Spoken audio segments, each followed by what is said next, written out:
Hey, welcome to Dr. Mix. I'm very blue today. It's very blue around here today. How are you guys doing? You doing okay? I'm doing another episode of Questions and Music, where I answer your questions and I play you some music. How's that deal? So I would just begin by saying I never take for granted how much your presence in my life changed so much. And I will always be thankful to you. So I hope I get to answer your questions satisfactorily today. Is that a word? Pincho says, I want to see the jazz side of the moon. The jazz side of the moon. The jazz side of the moon. I think you guys like the idea. Okay, fine. I'll do the jazz side of the moon. Definitely. I'm going to take the special sections that are jazz about that song, the entire album, in fact. And I'm gonna outline them and hopefully explain it in a way that makes sense to everyone, not just myself. Next! Dave Wazera 2K9 asks, you're going on tour with a generic covers band for 6 months, you need to set up and take down your own gear every night, you need reliability, you need to be able to cover everything from warm analog to upright piano. What do you take with you and why? I take with me the Yamaha Moog 6 because it does great pianos, great pads, great analog synths. I mean, it's got a lot of power, and also, not to be underestimated, it's very light. It's very light. It's a very light keyboard. Buy a nice case for it. I used this once. I love these cases, and you know, it's like the keyboard is good enough that you can play any style on it. It's good enough for piano. It's good enough for synths, bass, whatever you need. Also, it takes samples, so you can create your own sounds. It's great. It's a great keyboard. Lightweight, reliable. That's what I've been using for a long time. Next! Why do you not have a Korg M3? Because I have a Korg M1.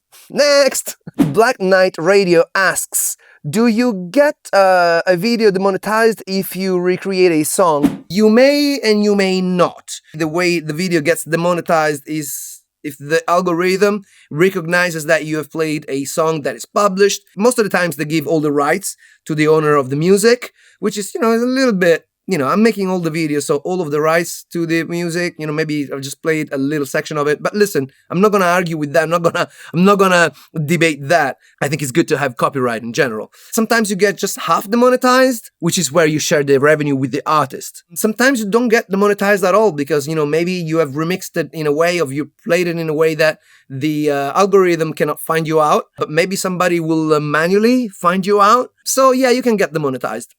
I do get a lot of demonetization. Next! Philip Gillian asks, hi, hello. I am a Cubase user. How do you copy short part on the same line of MIDI so that the short part repeats over and over? Tried Googling it, but no good. Oh, I know what you mean. That's Command D. I go Command and then D, and if the thing is like 1 bar long, it will repeat 1 bar, 1 bar, 1 bar. Sometimes I also do like I repeat 4 times, 1, 2, 3, 4, and then I select all of them and then I do it a couple more times so that it's quicker. But yeah, it's Control D on a PC and it's Command D on a Mac. Next! Do you ever play on a Yamaha CP70? You know what? At my school, when I started orchestral composing and arranging in Los Angeles a long time ago at the Grove School of Music. I think they had a few of them. I used to play it every day back then. Do I like it? It's okay. It's a very, you know, focused sound. It's like a one-trick pony. And it's not like as good a trick as the Rhodes trick or the Wurlitzer trick, in my opinion. But for certain things, it's very good. Oh, and it's great for practicing because it feels like a real piano. It's also as big as a real piano. So, there you go. Next! Tlazolia asks, questions, Roland, Korg, or Yamaha? Do you know what? You make me think of something. Let me show you something. So I think I was age 12 or 13 or something like that, or 14, and I had invented the name for my studio, from a future studio. Holy, wow, I'm just realizing that now. Anyway, this was one of my first business cards. I was living with my mom. I was like 12, 13, but check out what it was called. Roland Audio Service. Roland, because it was a mix of Yamaha, Korg, and Roland. Did I answer your question? Yeah, all of them. All of them, man. You're talking about possibly the three biggest synthesizer manufacturers of the life of synthesizers. There are three amazing companies, you know. It's like you should be lucky to be playing any of them because these guys know what they're doing. Will we ever see a day where they all collaborate and do an actual Roland keyboard? Kind of doubt it, but it would be cool. Next, Martin, who asks, given that all the flagship workstations these days have huge computers in them and often even download sound packs from the cloud, aside from the quality of the keypad, what makes them any different to a sub 1K61 key MIDI controller and software synth? Right, a lot. A lot. So number one, when you use a MIDI keyboard and you connect it to a computer, then you have two pieces. Plus you need a good, reliable interface. So there you have three pieces. Now somebody trips in your USB cable while you're live playing, the whole thing collapses. That's not good. I mean, how do you set it up? How do you go around and play like that? That's reason number one. Reason number two, you have a sufficient self-contained box that makes sounds. It's an instrument. It's an actual instrument. So the way the keyboard is calibrated to work with the sounds, it's the interaction. Like a good synthesizer, like the Hydrosynth, is really well calibrated between the amount of aftertouch, the sensitivity of the keyboards, the number of controllers in front of you. And so that is something that gets studied quite a lot because the way you play and the way the instrument reacts to your fingers is, you know, it's a big deal. It's not a small deal. Not to mention all the controllers that you've got live. So if you have a MIDI controller, then yes, probably you've got sliders that are assigned to certain sounds, but then you change bank, you change VST synthesizer, and all of those settings are lost. You have pretty much controllers that go from 1 to 5. You don't have like a dedicated control that says cut off. You know, you're playing, you need to touch the cutoff, then you go there and you do it. Do I have to keep on going? I will keep on going.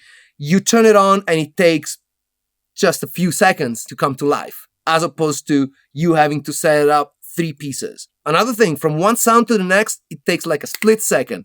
You go tu piano pad, you know, you are in the middle of the set and you go boom.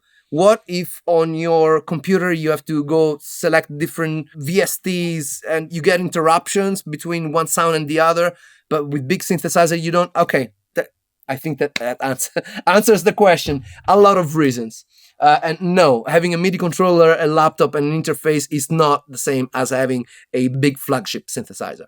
Next! I'm talking a lot today.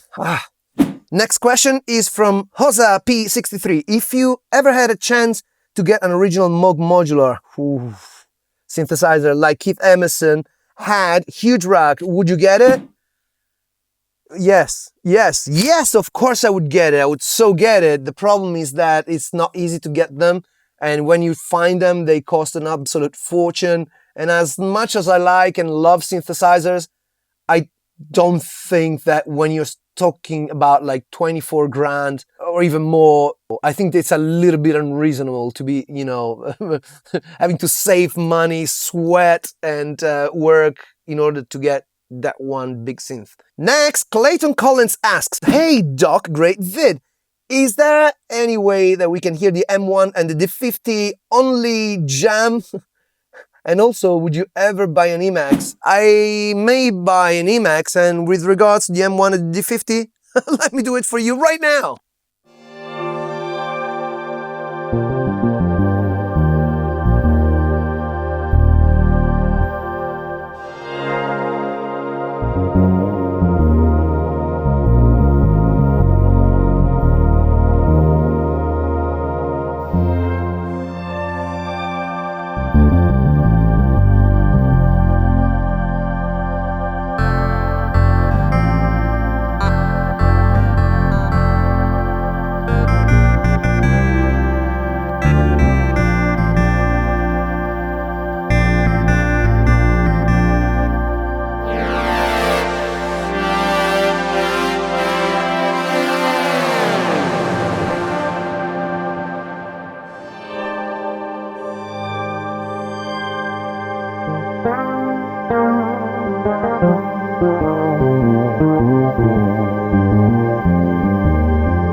Next! Gladik Sadik Gladik Sadik asks, "Hey Dr. Mix, thank you for the great work that you do." Thank you. "As someone with no experience playing the keys, what would be a good way to start?" Let me tell you, a great way to start.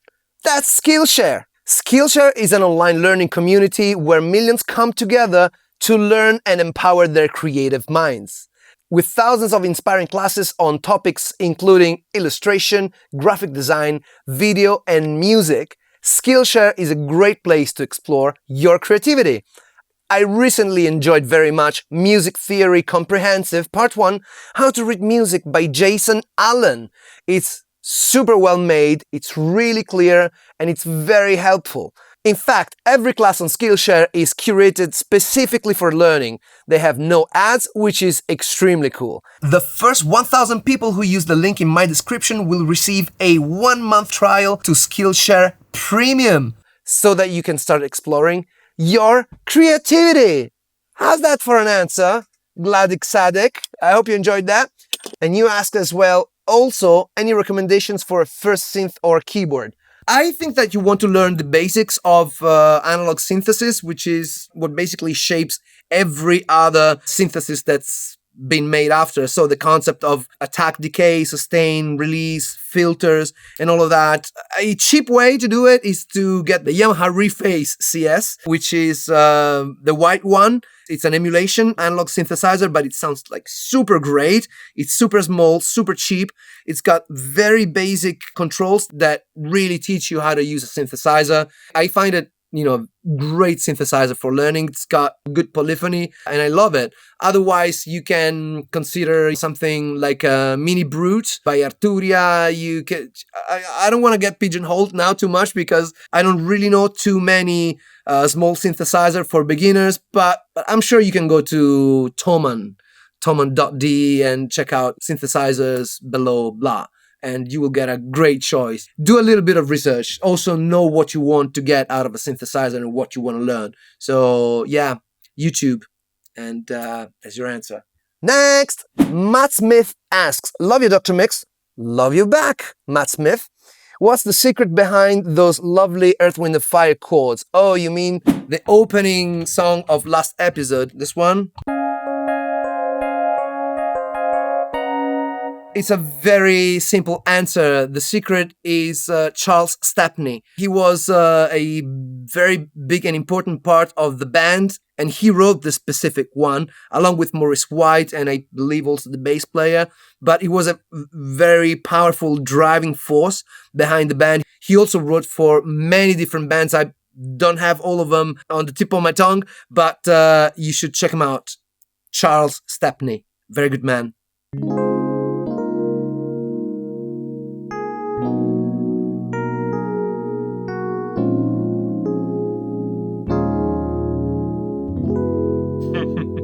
You didn't expect that. Neither did I. Next. Seabase asks, "What's your preference on effect pedals for your Rhodes synths?" I know this question. I have a very good answer for you. Do you like the genuine sound of a physical piece of hardware, or is it much easier comparable through a DAW? Well, I've put together a little something because I thought, I never use effects, but I do have effects. So this section is going to be about effects for my Rhodes.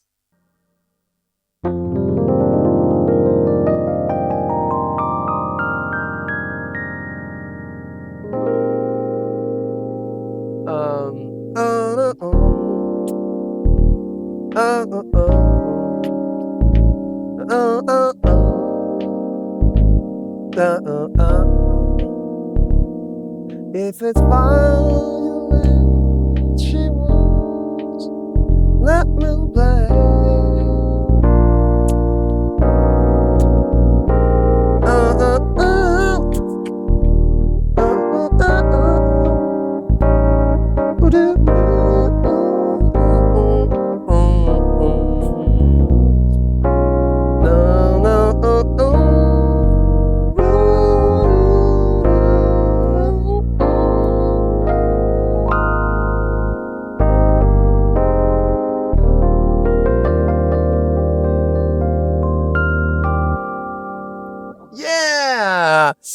Yes, you know what the song is.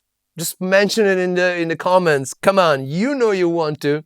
So these are my favorite effects on the Rhodes. Actually, let me show you. This is my actual chain when I have a chance to play Rhodes live.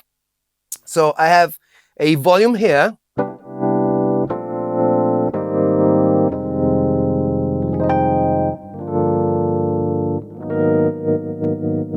And this is more, for to mix myself without having to go there.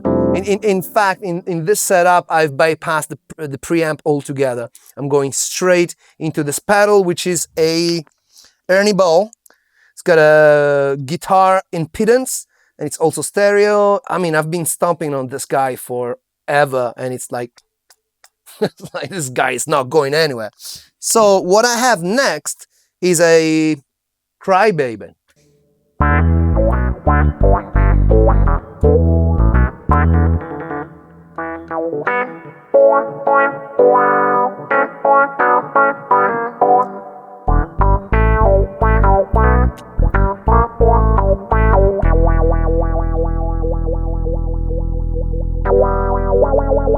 I like this, but of course, I mean, this is a very special effect, which you cannot use all the time. Otherwise, I go with the phaser, which sounds like this. I don't know if you can look, I have marked my favorite settings, which is resonance about here. Let me show you how it makes it sound different.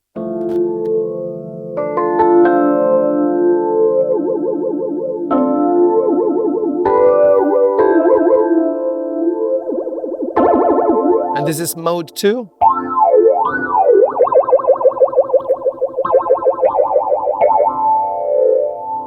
I mean, this is like very spacious, But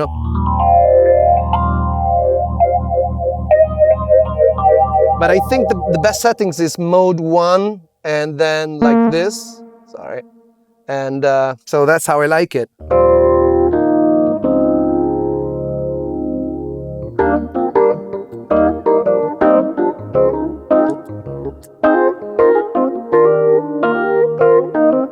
Becomes a bit throaty, which is cool.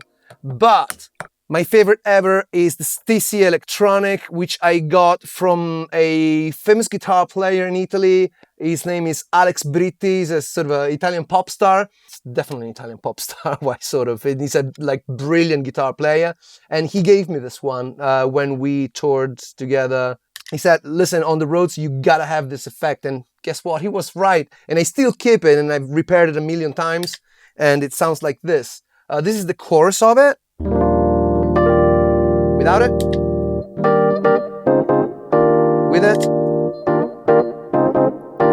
And of course you can choose the intensity of it, the width of it, and the speed of it. I'm gonna show you the other ones so that you understand the difference at these extreme levels. So this is sort of flanger, I guess, flanger chorus. But this is a mono one. And then this is my favorite. This is my favorite ever.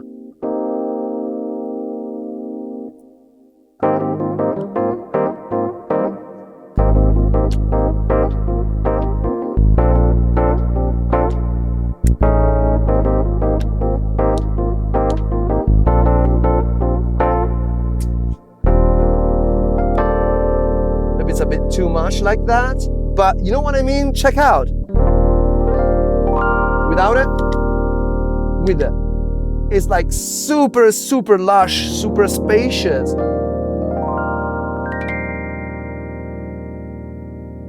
There you go. These are my favorite pedals for the Rhodes. Next is a question from Gabriele Gelfo. And he asked, I'd like to see a duet with you and Matt Johnson. I love Matt Johnson. Oh, I love Matt Johnson, I love you. If you're hearing, I want to play with you. Yes, I would love to. He's one of my, heroes, and I love him. Next, Dead Phantom asks, next video, how to play GTA 3 main theme, please. This is potentially the thing that I get asked the most in terms of game titles. This is the one that keeps on coming back. And I have to say, I never played GTA, but I've been played the track today. Finally listened to it. It's an amazing track. I think I can do something cool with it. I think it's a great idea. That Phantom, I may do that indeed. And the last question of the day will be from Head of Shack 170 asks, question, which one of your synths was the cheapest to buy versus the most expensive to buy?